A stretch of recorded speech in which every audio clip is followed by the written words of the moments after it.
Alright, today I want to talk to you about this BougeRV MC4 connector crimping tool. Kind of the way it works.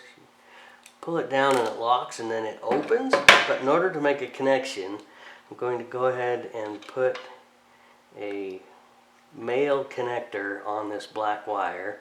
So I put the cover over it, I put the water seal over it, and then this is the male connector.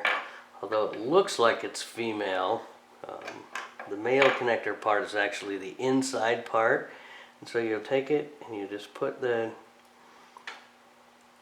wire over here, put it in there like that, and then I'm going to get the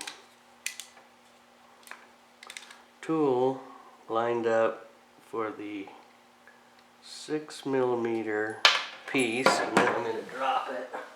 That's typical of what happens. So let's give that another try.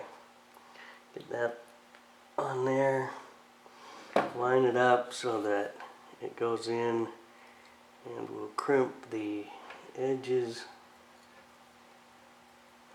and then just pull it down, it locks, and then when it gets unclamped, you can see that it's nice and solid.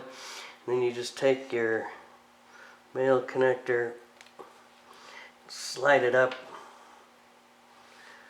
all the way in, and put the weather-tight seal on it. Snug it up. And so now when the female part goes on, it'll make a connection like that. And then once again, in order to take these apart, you need one of these little tools, and it just pushes these tabs out, takes it apart. But that's how you use the BougeRV crimping tool with the BougeRV MC4 solar connectors.